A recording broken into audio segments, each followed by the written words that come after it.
کہ حقوق اللہ میں اگر کچھ کمی ہو جائے، کوئی کوتاہی ہو جائے، کوئی سستی ہو جائے، کوئی غفلت ہو جائے، تو اللہ تبارک و تعالیٰ کو اختیار ہے، چاہے تو اپنے بندے کو اس پر سزا دے یا چاہے تو اپنے بندے کو اس پر معاف کر دے، نظر انداز کر دے۔ حقوق اللہ کا تعلق اللہ کی ذات سے ہے، اگر اس میں کچھ کمی و بیشی ہوتی ہے تو اللہ کو اختیار ہے، وہ چاہے تو اپنے بندے کو اس پر عذاب دے یا چاہے تو وہ اس کو معاف کر دے۔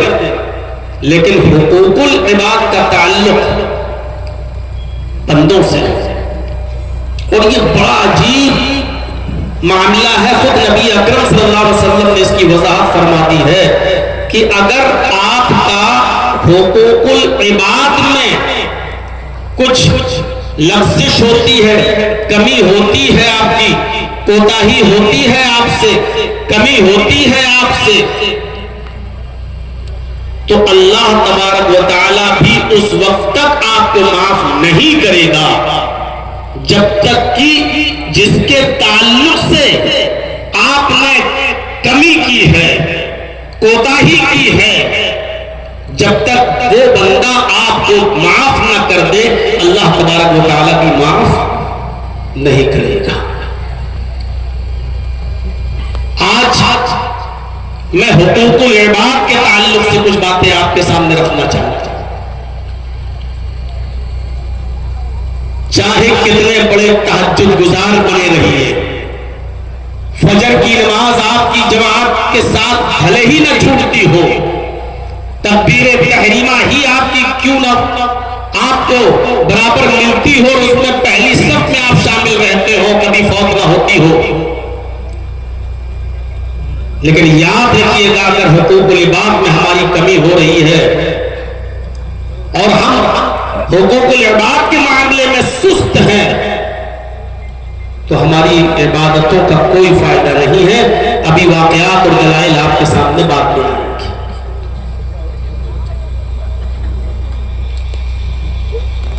اس قرآن کی آیت کو پھر میں آپ کے سامنے رکھ رہا ہوں، اس کو سنیے اور اس کے ترجمے پر بھی غور کیجیے۔ وَاعْبُدُوا اللَّهَ وَلَا تُشْرِكُوا بِهِ شَيْئًا، اللہ کی عبادت کرو اور اس کے ساتھ کسی کو بھی ذرہ برابر شریک مت کرو۔ یہ ہو گیا حقوق اللہ۔ عبادت کا حق صرف اللہ کے لیے ہے، بندہ اللہ کے علاوہ کسی کی عبادت کر ہی نہیں سکتا، نہ اس کے لیے جائز ہے اور نہ ہی اس کے لیے اس بات کی اجازت ہے کہ وہ اللہ کے سامنے کسی غیر کے سامنے اپنا ماتھا ٹیکے اور کسی غیر سے فریاد کرے۔ ٹوٹل کلی جانی مالی ہر قسم کی جیسی بھی عبادت ہے وہ صرف اللہ تبارک و تعالیٰ کے لیے ہونی چاہیے۔ کلیئر کر لیا، وَاعْبُدُوا اللَّهَ، عبادت ہر حال میں اللہ ہی کی ہونی چاہیے، وَلَا تُشْرِكُوا بِهِ شَيْئًا، اور اس کے ساتھ کسی کو ذرہ برابر بھی شیئاً کچھ بھی شریک نہیں کرنا ہے۔ اس کے بعد آئیے وَبِالْوَالِدَيْنِ إِحْسَانًا، والدین کے ساتھ احسان کرو، حسن سلوک۔ یہاں اللہ تبارک و تعالیٰ نے یہ نہیں کہا کہ اپنے ماں باپ کو کھانا کھلاؤ، یہ نہیں کہا کہ اپنے ماں باپ کو پانی پلاؤ، کسی خاص ایک نیکی کا حکم نہیں دیا بلکہ لفظ احسان استعمال کیا ہے۔ وَبِالْوَالِدَيْنِ إِحْسَانًا، اپنے والدین کے ساتھ احسان کرو، اور احسان ہر نیکی کو شامل ہے۔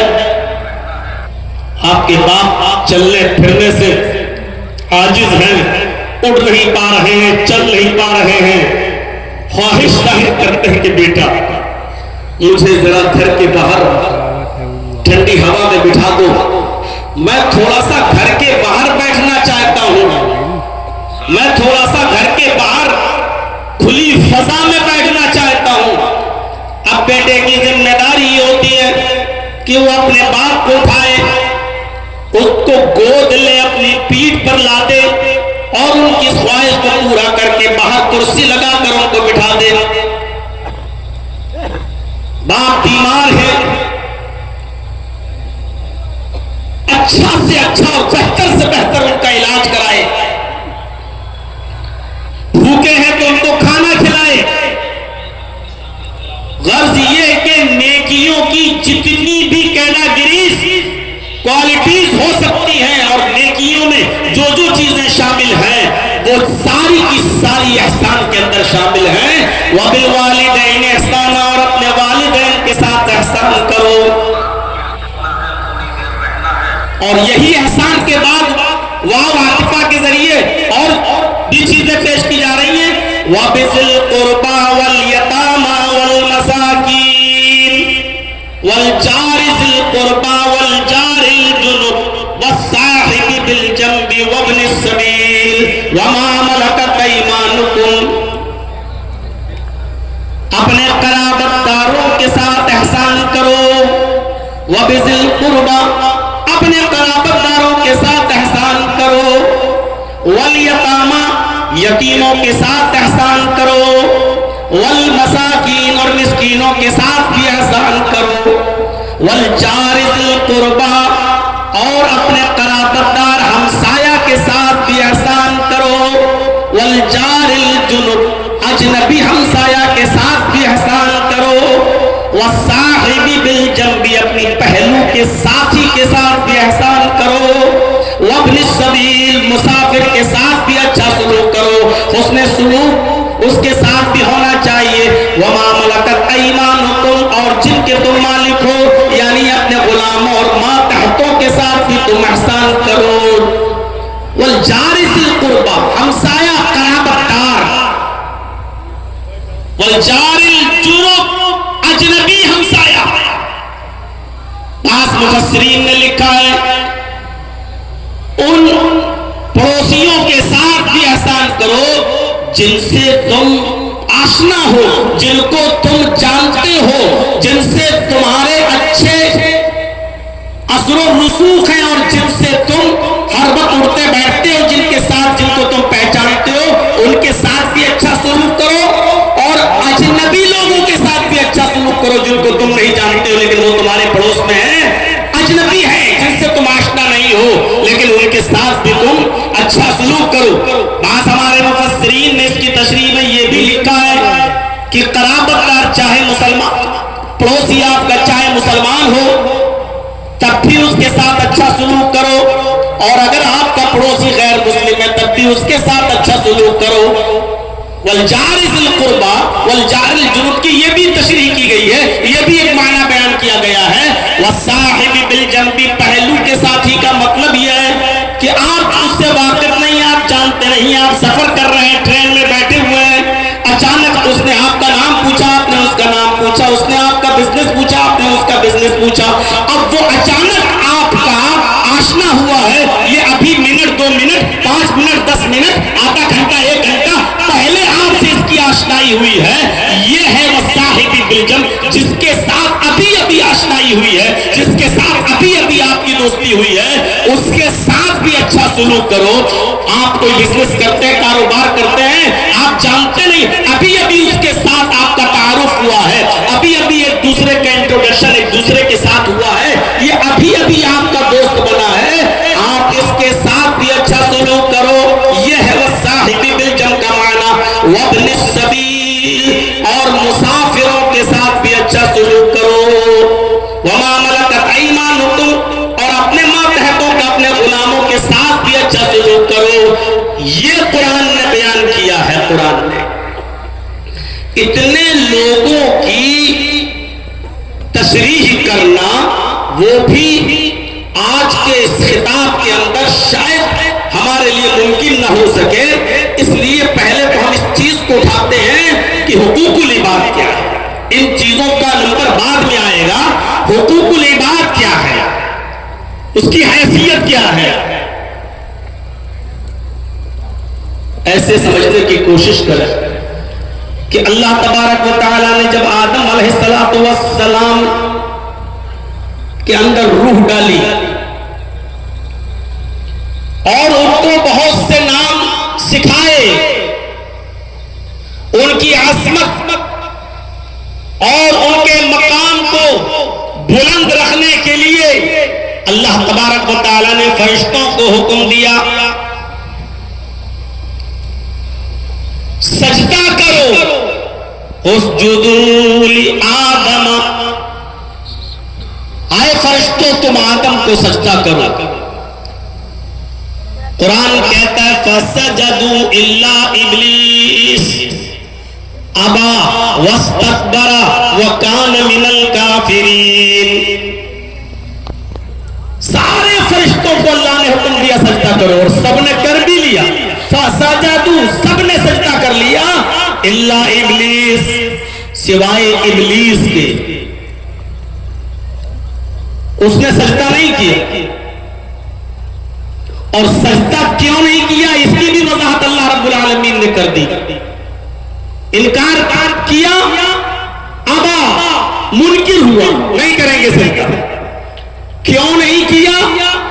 واستکبر، تکبر میں آ گیا، غرور آ گیا اس کے اندر، وکان من الکافرین، اور وہ کافروں میں سے ہو گیا۔ غرور کیا آ گیا؟ قرآن نے اس کی بھی وضاحت کی، اور غرور کیا تھا اس کے اندر؟ اے اللہ میں آدم کو سجدہ کروں گا، میں ان کو جس کو تو نے مٹی سے پیدا کیا میں اس کے سامنے سجدہ کروں گا۔ خلقتنی من نار وخلقتہ من طین، اے اللہ تو نے مجھے آگ سے پیدا کیا، آگ سے، اور اس کو مٹی سے۔ تکبر دیکھیے یہیں سے آیا، کیا کہا؟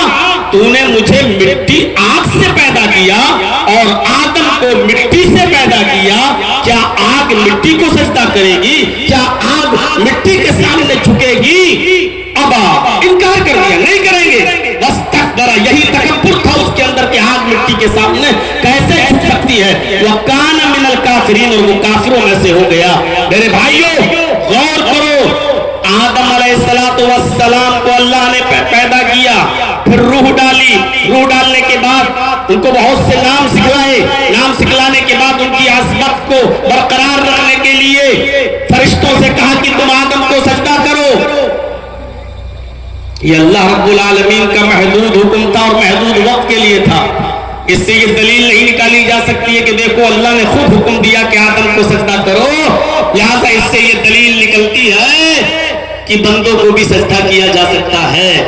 میرے بھائیوں اللہ رب العالمین کا جو حکم جس وقت تھا اس وقت تمام فرشتوں کے لیے وہ چیز عبادت تھی اور اللہ کا حکم ماننا ضروری تھا، سب نے مانا بھی، لیکن ابلیس نے انکار کر دیا اور کہا کہ میں سجدہ نہیں کروں گا کیونکہ میں آگ سے پیدا ہوا ہوں اور آگ مٹی کے سامنے نہیں جھکے گی، اور وہ کافروں میں سے ہو گیا۔ اللہ رب العالمین نے بھی ابلیس کو راندے درگاہ کر دیا اور نکال دیا۔ ایک بات یاد رکھیے گا،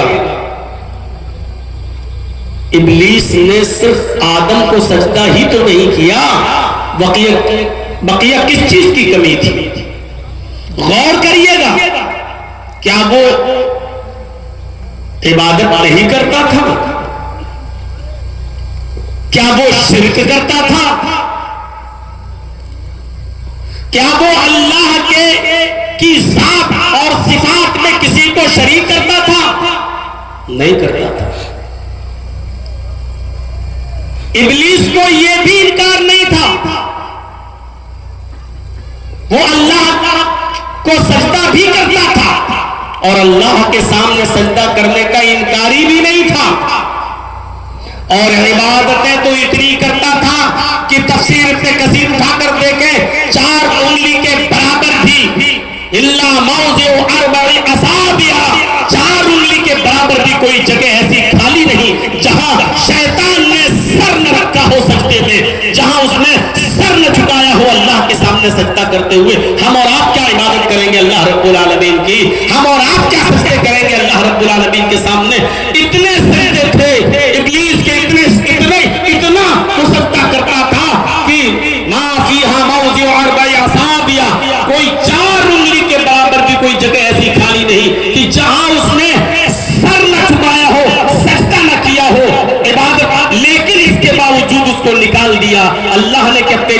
نہیں، راندہ درگاہ کر دیا۔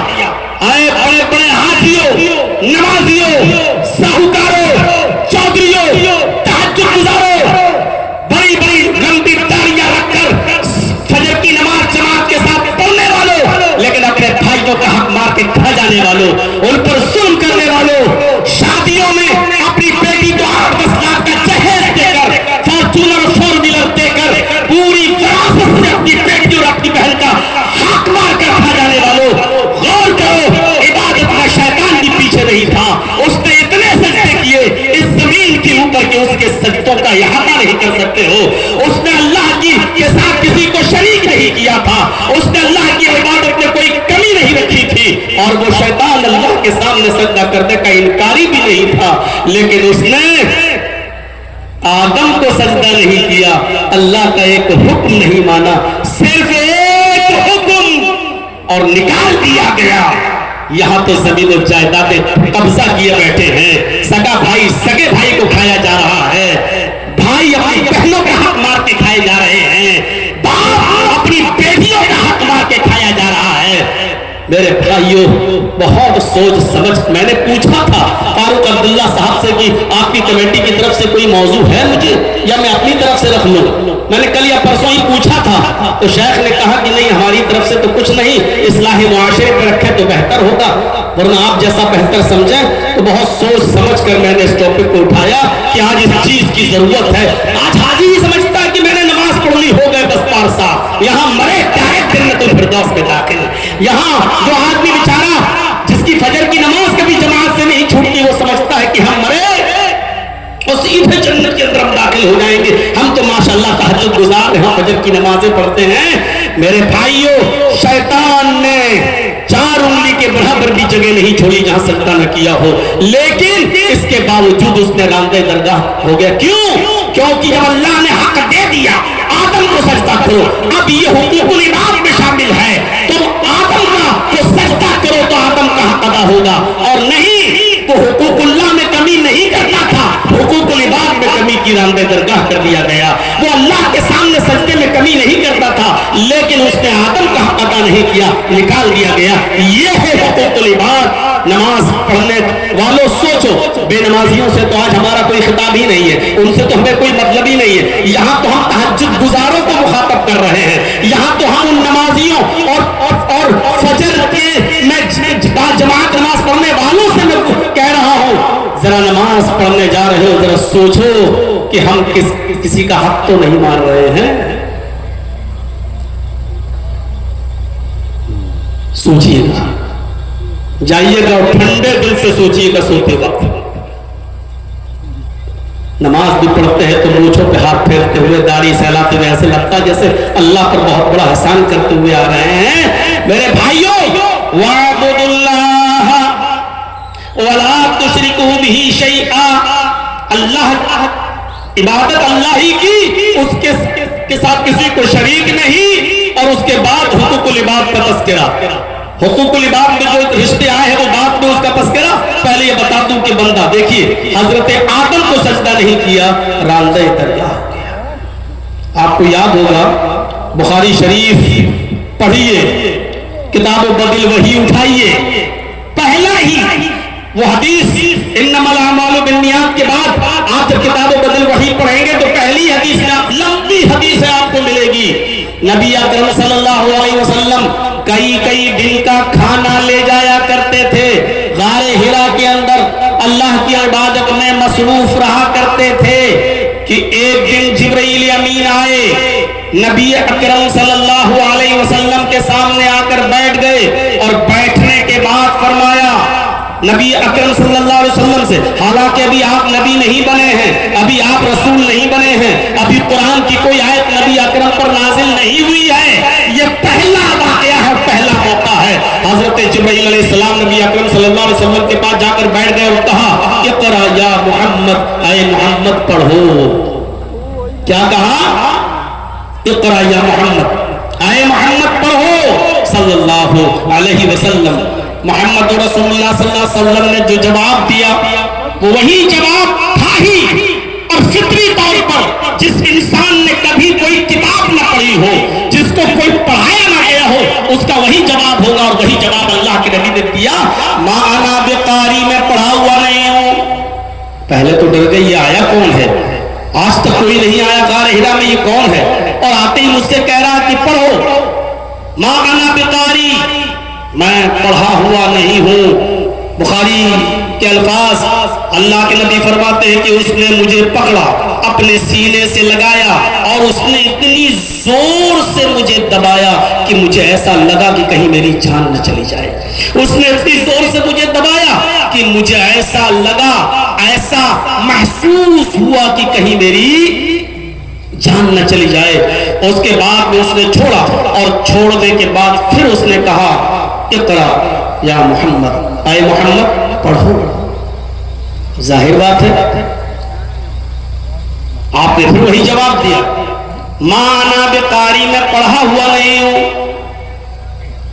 جبرائیل امین نے پھر پکڑا، پکڑنے کے بعد اپنے سینے سے دبایا، اور اتنی زور سے دبایا کہ اللہ کے نبی صلی اللہ علیہ وسلم فرماتے ہیں کہ پھر مجھے ایسا لگا کہ کہیں میری جان نہ چلی جائے۔ اس کے بعد میں چھوڑا، چھوڑنے کے بعد پھر کہا، اقرا یا محمد، اے محمد پڑھو۔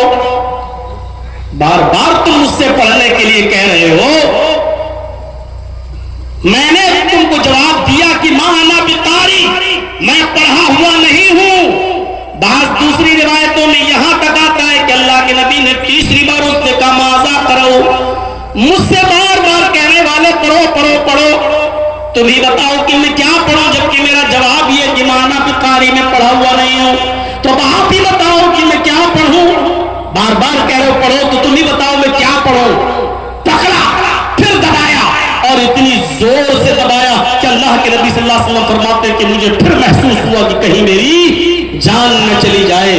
اور اس کے بعد میں چھوڑا، اور چھوڑنے کے بعد کہا، اقرأ باسم ربک الذی خلق، خلق الانسان من علق، اقرأ وربک الاکرم الذی علم بالقلم، علم الانسان ما لم يعلم۔ یہ 5 آیتیں نازل ہوئی نبی اکرم جناب محمد رسول اللہ صلی اللہ علیہ وسلم کے اوپر۔ اقرأ باسم ربک الذی خلق، خلق الانسان من علق، اقرأ وربک الاکرم الذی علم بالقلم، علم الانسان ما لم يعلم۔ جبرائیل یہ پڑھنے کے لیے جب کہا کہ یہ پڑھو، پڑھایا، اور اس کے بعد میں چلے گئے، لیکن نبی اکرم صلی اللہ علیہ وسلم ڈر گئے۔ ابھی آپ کو پتہ نہیں ہے، ابھی یہ بھی نہیں معلوم کہ میں اللہ کا رسول بنا دیا گیا ہوں، ابھی یہ بھی نہیں معلوم کہ یہ تھا کون، لیکن اس حادثے سے آپ ڈر گئے، اور اتنا ڈر گئے کہ آپ نے رات ہی میں وہ غار ہرا چھوڑ دی، اور وہاں سے دوڑے اپنے گھر کی طرف گئے، اور جیسے ہی اپنے گھر میں انٹری لیتے ہیں، بخاری کتابوں پر وحی کے الفاظ ہیں، اپنے گھر میں گھستے ہیں، حضرت خدیجہ سے کہتے، خدیجہ زملونی زملونی یا خدیجہ، زملونی یا خدیجہ، اے خدیجہ مجھے چادر اڑاؤ، اے خدیجہ مجھے کمبل اڑاؤ، اے خدیجہ مجھے چادر اڑاؤ، مجھے ڈر لگ رہا ہے۔ حضرت خدیجہ رضی اللہ تعالیٰ عنہا نے نبی اکرم صلی اللہ علیہ وسلم کے اوپر کمبل ڈال دیا، کوئی چادر ڈال دی، اڑا دیا آپ کو، حتی ذہب عنہ الرعب، جو خوف، جو دہشت نبی اکرم صلی اللہ علیہ وسلم کے دل میں لگی ہوئی تھی کہ وہ کون تھا، کیا تھا، کوئی جنات کا سایہ تو نہیں تھا، کوئی شیطان کا اثر تو نہیں تھا، کیا تھا وہ، کون تھا، کتنی طاقت تھی اس کے اندر، اس نے دبایا، مجھے لگا جیسے کہیں میری جان نہ چلی جائے۔ وہ آپ سوچتے رہے، اور اس وقت تک لیٹے رہے جب تک کہ یہ خوف، یہ دہشت نبی اکرم کے دل سے جب تک دور نہیں ہو گئی۔ پھر حضرت خدیجہ رضی اللہ تعالیٰ عنہ کو پورا واقعہ بیان کیا، اے خدیجہ آج میرے ساتھ ایسا ہوا، اے خدیجہ آج میرے ساتھ یہ ہوا، آج کوئی آیا، اس نے مجھ سے کہا، اقرأ یا محمد، اے محمد پڑھو، میں نے کہا ما انا بقاری، پورا واقعہ بیان کر دیا کہ ایسا ایسا ہوا۔ خدیجہ اس نے اتنی تیز دبایا کہ مجھے لگا کہ کہیں میری جان نہ چلی جائے۔ لقد خشیت علی نفسی، خدیجہ مجھے اپنی جان کے جانے کا ڈر ہے، مجھے ڈر لگ رہا ہے، یہ کوئی شیطان تو نہیں، کوئی جنات کا سایہ تو نہیں، کیا ہے، مجھے اپنی جان کا خطرہ ہے، مجھے اپنی جان کے جانے کا خدشہ لگ رہا ہے۔ میرے بھائیوں، حضرت خدیجہ کو جب یہ پورا واقعہ بیان کیا تو حضرت خدیجہ رضی اللہ تعالی عنہا نے نبی اکرم کے جو اوصاف بیان کیے، آپ کے بارے میں جو کچھ بتایا، جو کچھ بیان کیا، اس کو سنیے۔ فرمایا کلا واللہ لا یخزیک اللہ ابدا انک لتصل الرحم وتحمل الکلا وتکسب المعدوم وتقری الضیف وتعین علی نوائب الحق۔ میرے بھائیوں، یہ اوصاف حمیدہ بیان کی حضرت خدیجہ رضی اللہ تعالیٰ عنہ نے نبی اکرم کے۔ یہ وصف، یہ وشیشتائیں، یہ اوصاف محمد رسول اللہ کے اندر اس وقت بھی تھے جب آپ نبی نہیں بنے تھے۔ میرے بھائیوں، پھر نبی بن جانے کے بعد، رسول بن جانے کے بعد آپ نے ان رشتہ داریوں اور ان حقوق کو کتنا ادا کیا ہوگا۔ جب رسالت سے پہلے، نبوت سے پہلے جب نبی اکرم کا یہ حال تھا، غور کرو، حضرت خدیجہ نے کہا نہیں، ایسا کیسے ہو سکتا ہے؟ آپ کو اپنی جان کا خطرہ کیوں ہے؟ آپ کیوں ڈر رہے ہیں؟ آپ کے اوپر کوئی جنات، کوئی شیطان کیسے حملہ کر سکتا ہے؟ نہیں، لا یخزیک اللہ ابدا، اللہ آپ کو کبھی رسوا نہیں کرے گا، اللہ آپ کو کبھی ضائع نہیں کرے گا۔ کیوں نہیں کرے گا؟ اس کا ریزن بتایا ہے، اس کی وجہ بتائی ہے۔ انک لتصل الرحم، آپ تو رشتہ داریوں کو جوڑتے ہیں، آپ تو قرابت داروں کا خیال رکھتے ہیں، آپ تو رشتہ داریوں کو ملاتے ہیں۔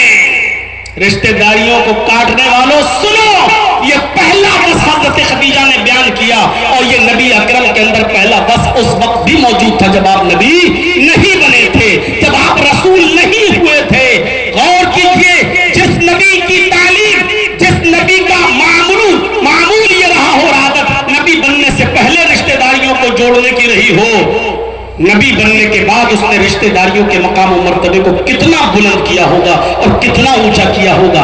انک لتصل الرحم، آپ تو رشتہ داریوں کو جوڑتے ہیں، وتحمل الکلا، آپ تو بے کسوں کا بوجھ اٹھاتے ہیں، جو بوجھ سے دبا جا رہا ہے آپ اس کا بوجھ اپنے سر پر لاد لیتے ہیں اور اس کو اس کے گھر تک پہنچا دیتے ہیں۔ آج کے زمانے میں کوئی کر کے دیکھ لے، انسلٹ ہو جائے گی، اس کی عزت کا جنازہ نکل جائے گا۔ چیئرمین ہے صاحب علاقے کا، میں اس کا آدھا بوجھ اپنے سر پہ لاد کے اس کے گھر تک پہنچاؤں گا، عزت کا جنازہ نکل جائے گا۔ ارے ایسا کیسے ہو سکتا ہے کہ میں اس کا بوجھ اپنے سر پہ لادوں؟ تحمل الکلات، تو بے کسوں کا بوجھ اٹھاتے ہیں، وتکسب المعدوم، آپ تو محتاجوں کو کما کر کھلاتے ہیں، آپ ان کے کام آتے ہیں۔ جو کمائی آپ نے کمائی ہے، بکریاں چرا چرا کر، جنگلوں میں جا جا کر، کپڑا بیچ بیچ کر، آپ نے بزنس کر کے، پھیری کر کے، تجارت کر کے جو آپ کماتے ہیں، آپ محتاجوں پر وہ خرچ کر دیتے ہیں۔ آپ تو محتاجوں کو کھانا کھلاتے ہیں، آپ تو ان کو کما کر دیتے ہیں۔ وَتَقْرِ الضَّيْفِ، آپ کے اندر چوتھی خوبی ہے کہ آپ کے گھر سے کوئی مہمان بھوکا نہیں جاتا ہے، آپ تو مہمان نوازی کرتے ہیں۔ آپ بھوکے رہ جاتے ہیں لیکن مہمان کی مہمان نوازی میں کمی نہیں آنے دیتے۔ وَتُعِينُ عَلَى نَوَائِبِ الْحَقِّ، مشکل حالات میں بھی آپ امر حق کا ساتھ دیتے ہیں، سچی بات کا ساتھ دیتے ہیں، راہ گمشتہ کو آپ راستہ دکھاتے ہیں، اس کو اس کی منزل تک پہنچاتے ہیں۔ میرے پیارے ساتھیوں، غور کرو، حضرت خدیجہ نے یہ نہیں کہا کہ آپ تو اللہ کی بہت عبادت کرتے ہیں، کئی دن کا کھانا لے جاتے ہیں اور آپ تو اللہ کی عبادت میں لگے رہتے ہیں، آپ تو صرف اسی کے سامنے سجدہ کرتے ہیں، یہ خوبی بیان نہیں کی۔ حضرت خدیجہ نے کہا آپ کو اللہ ضائع کر ہی نہیں سکتا، آپ کو اللہ رسوا کر ہی نہیں سکتا، آپ کو اللہ برباد کر ہی نہیں سکتا، اور اس کی وجہ یہ ہے کہ آپ اللہ کے بندوں کے ساتھ آپ حقوق العباد کا لحاظ رکھتے ہیں، خیال کرتے ہیں، آپ اللہ کے بندوں کے ساتھ اچھا سلوک رکھتے ہیں، رشتہ داری کو جوڑتے ہیں، بے کسوں کا بوجھ اٹھاتے ہیں، محتاجوں کو کھانا کھلاتے ہیں، مہمان نوازی کرتے ہیں، اور مشکل حالات میں امر حق کا ساتھ دیتے ہیں۔ یہ خوبیاں آپ کے اندر ہیں، تو پھر آپ کو اللہ برباد کیسے کر سکتا ہے؟ آپ کو اللہ ضائع کیسے کر سکتا ہے؟ میرے پیارے ساتھیوں، اندازہ لگائیے، یہ ہے حقوق العباد۔ نبی اکرم جناب بخاری کی روایت ہی ہے، حضرت محمد رسول اللہ صلی اللہ علیہ وسلم نے ایک مرتبہ مجلس میں تمام صحابہ سے جب پوچھا تو یہی تو کہا تھا، من اصبح منکم اليوم صائما، آج کون ایسا شخص ہے جس نے صبح اس حال میں کی کہ وہ روزے سے ہو، نفلی روزے کے بارے میں، تو ابو بکر صدیق ہی اٹھے تھے۔ پھر آپ نے کہا کہ من اصبح منکم، آج کس نے صبح اس حال میں کی کہ اس نے کسی مسکین کو اور محتاج کو کھانا کھلایا ہو؟ پھر آپ نے پوچھا ایسا کون ہے جس نے آج کسی بیمار آدمی کی عیادت کی ہو؟ من اصبح منکم، تم میں سے کون ہے جس نے آج عاد منکم مریض، جس نے آج کسی مریض کی عیادت کی ہو؟ پھر آپ نے پوچھا تم میں سے کون ہے آج جس نے صبح اس حال میں کی ہو کہ وہ کسی جنازے میں شرکت کیا ہو اور کسی مسجد کے ساتھ ساتھ قبرستان تک اس کے ساتھ گیا ہو؟ میرے بھائیوں، چاروں بار میں حضرت ابو بکر صدیق ہی اٹھے، حضرت ابو بکر صدیق اٹھے، میں نے ہی مسکین کو کھانا کھلایا، میں ہی بیمار کو آج دیکھنے گیا، میں ہی آج ایک جنازے میں شرکت بھی کی، اس کی نماز جنازہ بھی پڑھائی اور اس کو قبر میں اتارا بھی، یہ ساری خوبیاں میرے اندر آج میں نے اس حال میں صبح کی ہے۔ ہاں، اس کے ساتھ ساتھ حقوق اللہ بھی ادا کیا۔ وہ الگ بات ہے کہ روزہ فرض نہیں تھا، لیکن اس کے باوجود میں نے نفلی روزہ رکھا۔ ایک کام تھا صرف نفلی روزہ، بقیہ تینوں چیزیں جو بتائیں وہ حقوق و لباس سے تعلق رکھتی ہیں۔ تو اللہ کے نبی صلی اللہ علیہ وسلم نے کیا فرمایا؟ جس نے صبح اس حال میں کی وہ جنت میں میرے ساتھ ہوگا، وہ جنت میں داخل ہوگا۔ آیا ابو بکر تم جنت کے اندر داخل ہوگے؟ میرے پیارے ساتھیوں، غور کرو، حقوق و لباس کی یہ اہمیت ہے، حقوق و لباس کا یہ مقام اور یہ مرتبہ ہے۔ آج ہم کیا حقوق و لباس کا خیال رکھ رہے ہیں؟ جائیے گا، سوچئے گا، ہمارا پڑوسی کے ساتھ کیا معاملہ ہے؟ حقوق و لباس میں صرف اتنا ہی نہیں آتا ہے، غیر مسلموں کے ساتھ کیا سلوک ہے، مسلمانوں کے ساتھ کیا سلوک ہے، مسلم قیدیوں کے ساتھ کیا سلوک ہے، عورتوں کے ساتھ کیا سلوک ہے، بیویوں کے ساتھ کیا سلوک ہے، بیواؤں کے ساتھ کیا ہمارا سلوک ہے، یتیموں کے ساتھ کیا ہمارا سلوک ہے، غیر مسلموں کے ساتھ کیا ہمارا سلوک ہے۔ ارے شریعت نے تو جانوروں تک کے حقوق بیان کیے ہیں، اور پڑھیے گا جانوروں کے چیپٹر کو کھول کے اللہ کے نبی صلی اللہ علیہ وسلم نے یہاں تک متعین کیا ہے کہ اگر کوئی جانور تم پالے ہوئے ہو اور کھیت جوتنے کا کام لیتے ہو اس سے، کھیتی باڑی کا، تو اس کے اوپر کتنا بوجھ لاد سکتے ہو اور کتنی دیر اس سے کام کرا سکتے ہو اور کتنی دور بیٹھ کر اس پر سفر کر سکتے ہو اور اس کے اوپر کتنا بوجھ لاد سکتے ہو، یہ ساری چیزیں شریعت میں موجود ہیں اور شریعت اس سے بھری پڑی ہوئی ہے۔ جو شریعت جانوروں تک کے حقوق میں کمی نہ ہونے دیتی ہو اور ہمیں حکم دیتی ہو کہ جانوروں کے ساتھ بھی اچھا سلوک ہو، وہ حقوق و لباس کے معاملے میں کتنی میرے بھائیوں چوکس ہوگی اور ہمارے اوپر کتنا بار ڈال رہی ہوگی کہ تم حقوق و لباس کا خیال رکھو۔ وہ حدیث تو آپ نے سنی ہوگی، حدیث قدسی ہے مسلم شریف کی، 20 مرتبہ آپ نے اپنے علاقے کے علماء سے سنا ہوگا، 20 مرتبہ آپ نے اپنے علاقے کے علماء سے سنا ہوگا۔ حدیث قدسی ہے، وہ حدیث قدسی کہتے ہی اسی کو ہے جس میں اللہ کے نبی صلی اللہ علیہ وسلم یہ کہے کہ اللہ فرماتا ہے، نبی اکرم صلی اللہ علیہ وسلم کہیں کہ اللہ نے فرمایا، وہ حدیث قدسی کہلاتی ہے۔ قیامت کے دن اللہ رب العالمین ایک شخص کو بلائے گا، سیدھے اس سے یہی سوال کرے گا، مسلم شریف کی حدیث، اے میرے بندے، دنیا میں بھوکا تھا، تو نے مجھے کھانا کیوں نہیں کھلایا؟ کیسا لگ رہا ہے؟ وہ اللہ جو کھانے اور پینے سے پاک ہو، جو نہ کھاتا ہو نہ پیتا ہو، اور یہ عقیدہ توحید کا ایک حصہ ہے، جو اللہ کو کھانے اور پینے والا مانتا ہے وہ مسلمان نہیں ہو سکتا ہے۔ یہ عقیدہ ہونا چاہیے، اللہ نہ کھاتا ہے نہ پیتا ہے نہ سوتا ہے، لا تأخذہ سنۃ ولا نوم، اونگ تک نہیں آتی، نیند تو بہت دور کی بات ہے۔ اونگ تو جانتے ہی نا، اور نہ جانتے ہو تو جمعے کے دن چلے جائیے گا مسجد میں، جاتے ہی ہوں گے۔ اور کوئی مولانا صاحب بیچارے سیدھی سیدھی تقریر کر رہے ہوں، جیسے کتاب پڑھی جاتی ہو اس انداز میں سمجھا رہے ہو، تو یہ اس کو یہ بھی نہیں آتی۔ لیکن قیامت کے دن اللہ ایک انسان کو بلائے گا، ادھر آؤ، اس سے کہے گا دنیا میں بھوکا تھا، تو نے مجھے کھانا کیوں نہیں کھلایا؟ اور اس آدمی کا جواب بھی یہی ہوگا، اے اللہ تجھے کون کھلائے گا اور کیسے کھلا سکتا ہے، تو کھاتا ہی نہیں۔ اے اللہ تو ساری کائنات کو کھلانے پلانے والا ہے، پھر تو کیسے؟ اس کے جواب میں اللہ رب العالمین جو کہے گا،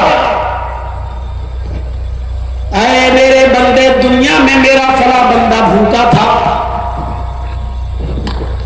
اے میرے بندے دنیا میں میرا فلاں بندہ بھوکا تھا، اگر تو نے اس کو کھلایا ہوتا تو مجھے اس کے پاس پاتا۔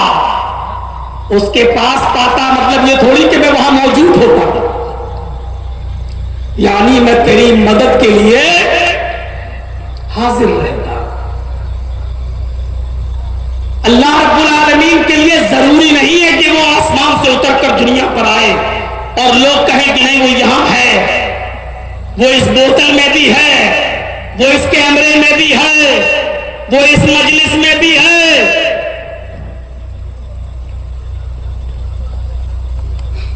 اللہ آسمان پر ہے، ثم استوى علی العرش، وہ عرش پر ہے، ہاں اس کا علم ہر جگہ ہے، وہ اپنے علم کے اعتبار سے ہر جگہ۔ میرے بندے اگر تو نے اس کو کھلایا ہوتا تو مجھے اس کے پاس پاتا ہے، نہیں میں تیری مدد کرتا۔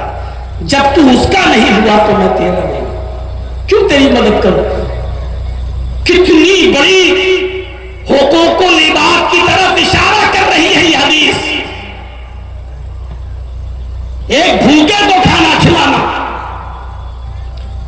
کھلانا ہی نہیں دوسروں کو ابھارنا بھی، ارے محتاجوں کو مسکینوں کو کھانا کھلاؤ، یہ شریعت کا ایک حصہ ہے۔ وَلَا يَحُضُّ عَلَىٰ طَعَامِ الْمِسْكِينِ، یہ وہ شخص ہے جو لوگوں کو فقیر محتاج اور بھوکوں کو کھانا کھلانے کے لیے اکساتا نہیں تھا، ابھارتا نہیں تھا۔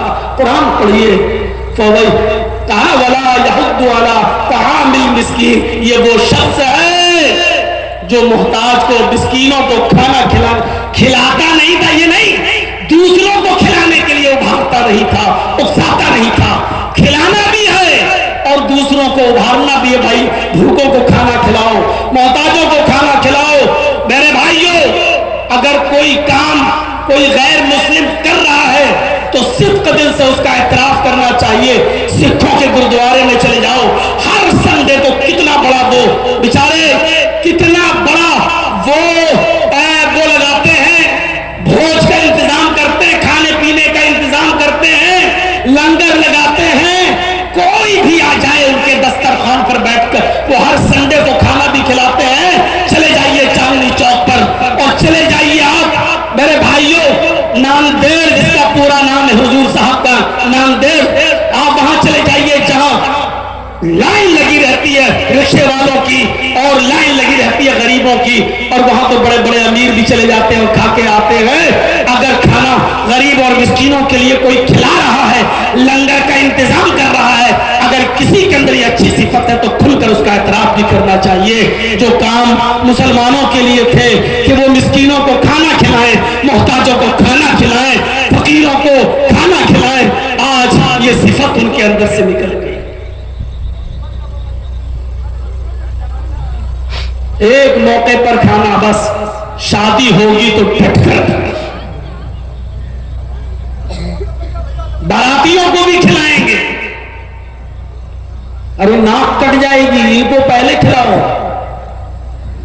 نہیں تو زندگی بھر میری بیٹی کو تانے سننا پڑیں گے، یا پھر ولیمے کے موقع پر، لیکن مسکینوں کو اور فقیروں کو نہیں۔ اللہ ایک دوسرے شخص کو بلائے گا اور اس سے بھی کہے گا، آئے میرے بندے، دنیا میں پیاسا تھا، تو نے مجھے پانی کیوں نہیں پلایا؟ کیسا لگ رہا؟ اللہ کہے گا کہ میرے بندے میں پیاسا تھا، تو نے مجھے پانی کیوں نہیں پلایا؟ حالانکہ وہ پیتا بھی نہیں ہے۔ بندہ کہے گا، اے اللہ تجھے کیسے پلا سکتے ہیں، تو تو ان چیزوں سے پاک ہے۔ اے اللہ تو ساری کائنات کو پلانے والا تھا، تو خود پیتا نہیں ہے، پھر میں تجھے پانی کیسے پلاؤں؟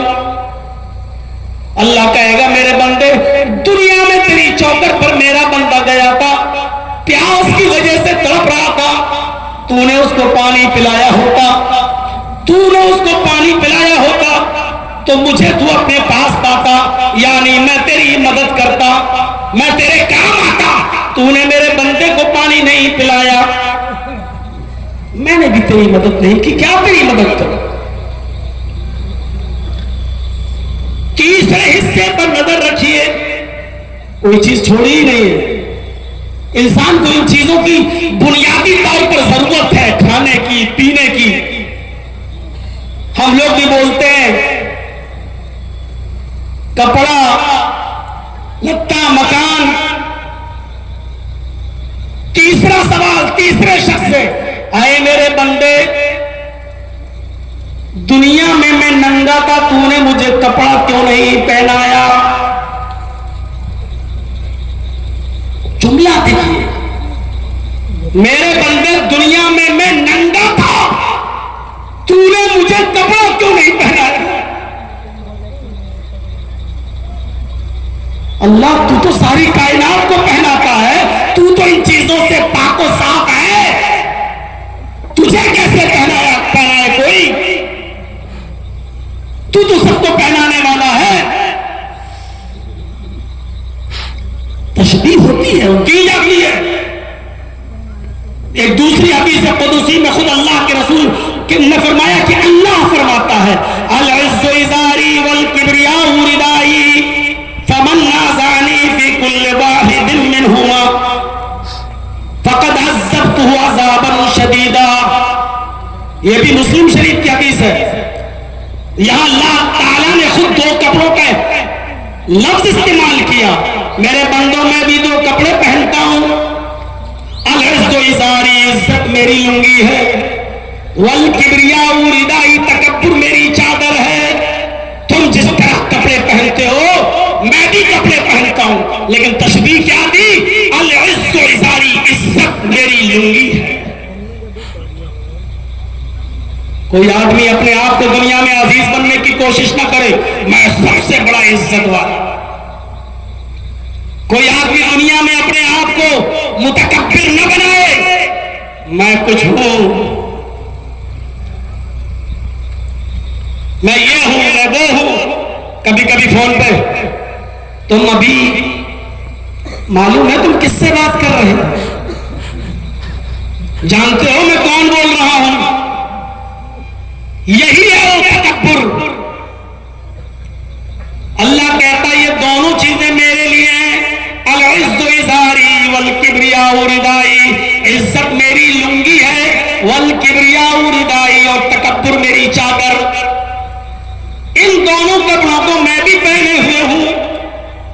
فمن نازعنی فی کل واحد منہما، یہ دونوں چیزیں میرے لیے ہیں۔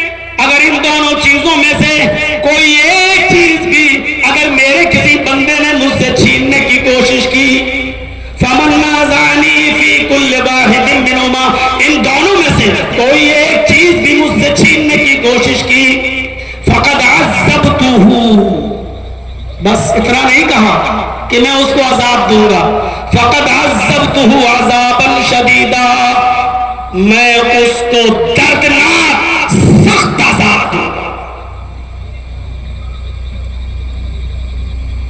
بخاری کی روایت ہے لا يدخل الجنہ من کان فی قلبہ مثقال ذرۃ من کبر، جس کے دل میں رائی کے دانے کے برابر، سرسوں کے دانے کے برابر بھی تکبر ہوگا، وہ جنت کے اندر داخل نہیں ہوگا۔ رائی کا دانہ کہاں پہنچا دیا اللہ نے؟ سرسوں کے دانے کے برابر بھی اگر کسی کے دل میں تکبر ہوگا، میں کچھ ہوں، میں کچھ ہوں، لا يدخل الجنہ، وہ جنت میں داخل نہیں ہوگا۔ غور کیجیے آپ، حضرت عمر فاروق نے جب کسی غلام کو اپنے تھپڑ مار دیا تھا تو بعد میں اس نے کہا امیر المومنین، تھپڑ مارنے کا برا نہیں مانتا میں، لیکن بس میں جا رہا ہوں، آپ تنہائی میں تھوڑی دیر کے لیے اتنا سوچ لینا، کیا آپ نے مجھے تھپڑ جو مارا ہے وہ جائز مارا ہے یا ناجائز مارا ہے؟ اپنے ملازموں پر ظلم کرنے والوں، اپنے ماتحتوں پر دھوس جمانے والوں، ذرا غور کرو۔ حضرت عمر فاروق نے کہا میں استنجا کر رہا تھا، پیشاب کر رہا تھا، اور تو امیر المومنین چلا رہا تھا۔ جب تجھے معلوم ہے کہ میں استنجا کر رہا تھا تو تجھے چیخنا نہیں چاہیے، چلانا نہیں چاہیے۔ اس نے کہا امیر المومنین، مجھے نہیں معلوم تھا کہ آپ استنجا کر رہے ہیں، بھلا اگر میں دیکھ لوں کہ آپ استنجا کر رہے ہیں، پیشاب کے لیے بیٹھے ہوئے، تو میں کیوں کہوں گا؟ میری نظر آپ کے اوپر نہیں پڑی، اگر پڑ جاتی تو میں کیوں چیختا؟ حضرت عمر نے کہا کیا تم یہ بات حلف باللہ کے ساتھ کہہ سکتے ہو؟ اس نے کہا میں اللہ کی قسم کھا کر کہتا ہوں کہ مجھے نہیں معلوم کہ آپ استنجا کر رہے تھے۔ حضرت عمر نے کہا جب تو نے اللہ کی قسم کھا کر یہ بات کہہ دی تو پھر اب میں نے جو تھپڑ مارا تجھے ناجائز مارا ہے، ادھر آؤ، اب تو بھی بدلہ لے لے، یہ رہا میرا گال، جتنی زور سے میں نے تجھے تھپڑ مارا اتنی زور سے تو بھی مجھے مار لے۔ اس نے کہا امیر المومنین، آپ کو اپنی غلطی کا احساس ہو گیا، میں نے معاف کیا۔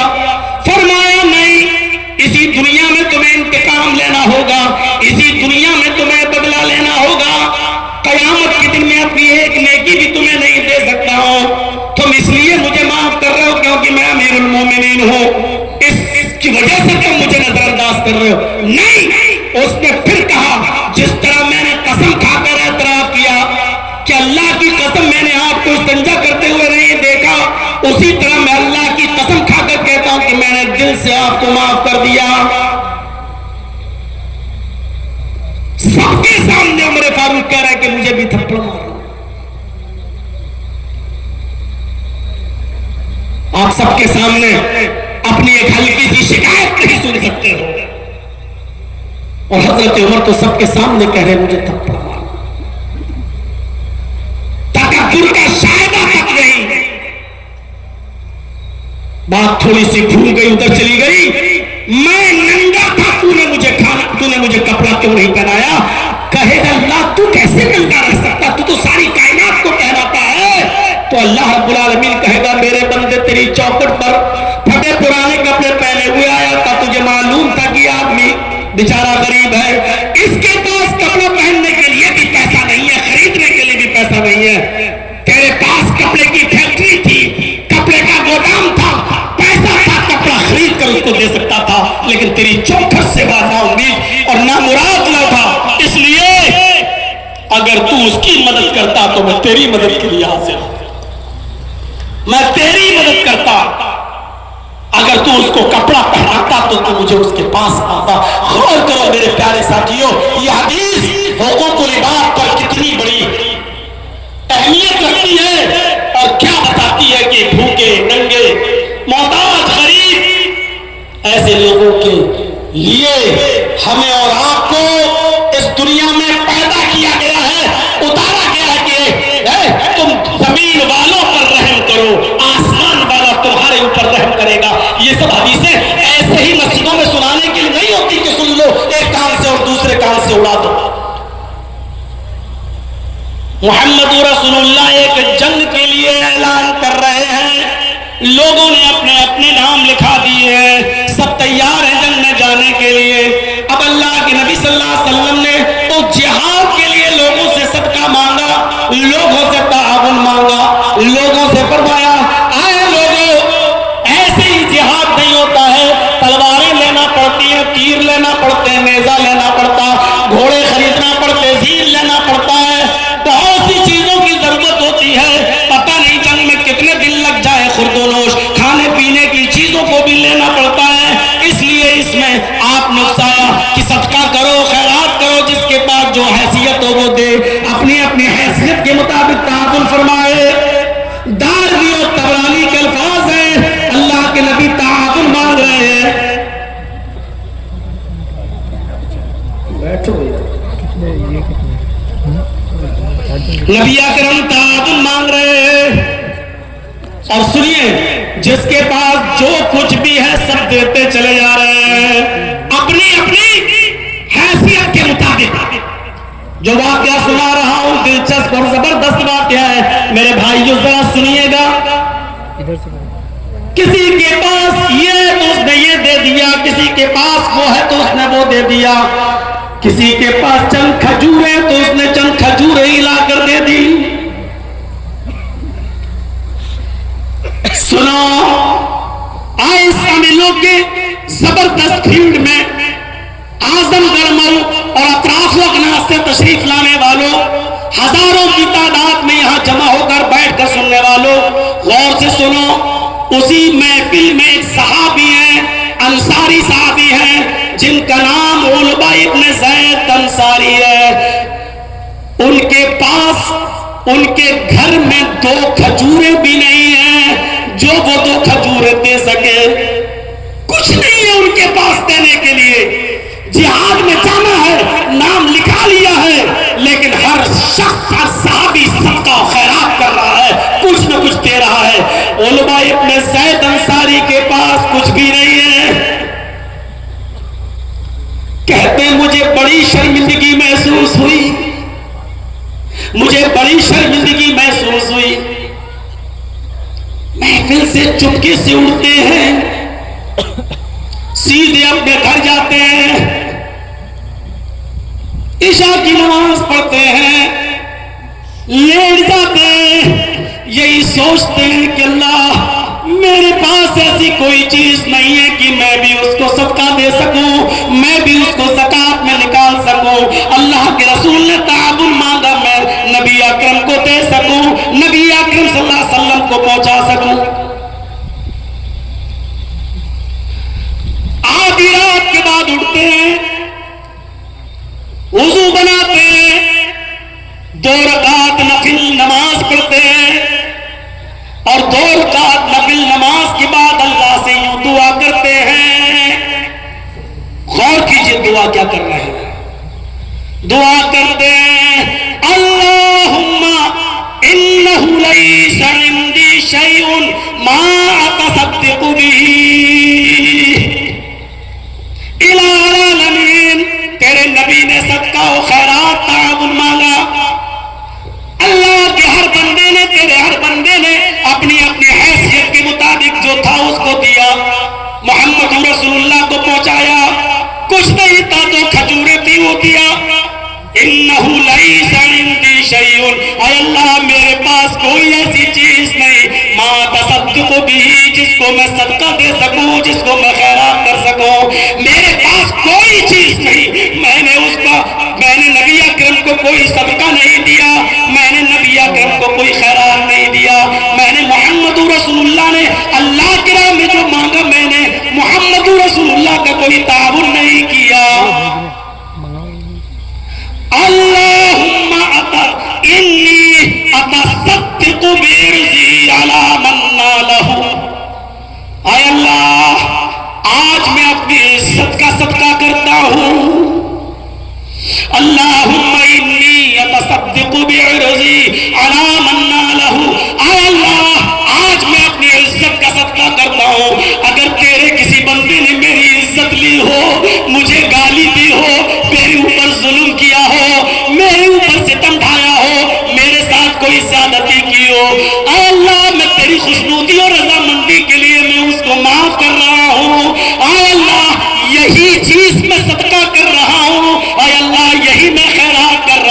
ہوں، اے اللہ میری اسی صدقے کو قبول کر لے، اے اللہ جانے انجانے میں اگر کسی نے مجھے گالی دی ہو، اگر کسی نے میرا حق مارا ہو، اگر کسی نے میری عزت کے ساتھ سودے بازی کی ہو، مجھے لعن و ملامت کیا ہو، اے اللہ کسی نے میرے اوپر ظلم کیا ہو اور میں نے اس سے کوئی بدلہ نہ لیا ہو، اے اللہ اللہم انی اتصدق بعرضی، اے اللہ میں اپنی اس عزت کا صدقہ کرتا ہوں، میں اپنی اسی عزت کو صدقہ دے رہا ہوں، اے اللہ جس نے بھی میری عزت سے کھلواڑ کیا ہو میں اس عزت کو صدقہ کر رہا ہوں، یہ کہہ کر وہ شخص ہو جاتا ہے اور فجر کی نماز پڑھنے کے لیے مسجد میں جاتا ہے۔ امام کائنات نے جناب محمد رسول اللہ نے نماز فجر پڑھائی اور فجر کی نماز پڑھانے کے بعد آپ نے اعلان کیا این المتصدق هذه اللیلہ، آج کی رات صدقہ کرنے والا کہاں ہے، آج کی رات خیرات کرنے والا کہاں ہے؟ سب ایک دوسرے کو دیکھ رہے ہیں، سب نے جو صدقہ کرنا تھا دن ہی میں کر لیا، جس کو جو دینا تھا اس نے دن ہی میں دے دیا، رات میں تو کسی نے صدقہ ہی نہیں کیا ہے، اور اللہ کے نبی کہہ رہے ہیں این المتصدق هذه اللیلہ، آج کی رات جس نے صدقہ کیا وہ کہاں ہے؟ تھوڑی دیر کے بعد علبہ ابن زید انصاری نے کہا اللہ کے رسول میں یہاں ہوں، آپ نے کہا ادھر آؤ، حضرت علبہ ابن زید سے کہا ابشر والذی نفسی بیدی، تمہیں خوشخبری ہو، تمہارے لیے خوشخبری ہے، اس ذات کی قسم جس کے قبضے میں محمد کی جان ہے، ابھی ابھی جبریل نے مجھے بتایا ہے کہ جاؤ آج کی رات صدقہ دینے والے سے کہہ دو کہ اللہ رب العالمین نے تمہارے صدقے کو مقبول صدقے میں لکھ لیا ہے، تمہارا صدقہ قد کتبت پھر زکات المطلوب مقبلہ، اللہ رب العالمین نے مقبول زکات میں اس کو لکھ لیا ہے، یعنی تمہارا کل رات آج کی رات جو صدقہ تھا اللہ نے اس کو قبول کر لیا ہے۔ میرے پیارے ساتھیوں غور کرو، یہ بہت بڑی ظلم و زیادتی ہے کہ ہم کسی کے اوپر ظلم کریں، ہم کسی کے اوپر زیادتی کریں، یہاں تک کہ اگر ہم نے کسی کو گالی بھی دی ہے معاف کیجئے گا تو یہ بھی اس وقت تک معاف نہیں کرے گا اللہ جب تک وہ بندہ آپ کو معاف نہ کر دے جس کو آپ نے گالی دی ہے۔ یہ بھی کبیرہ گناہوں میں شامل ہے، کبیرہ گناہوں میں شامل ہے۔ میرے بھائیوں ہماری آنکھوں کے سامنے ظلم ہوتے رہتے ہیں، ہماری آنکھوں کے سامنے ظلم ہوتے رہتے ہیں، کیا کوئی آدمی ہے جو ظالم کو اس کے ظلم سے روکے؟ ہے کوئی؟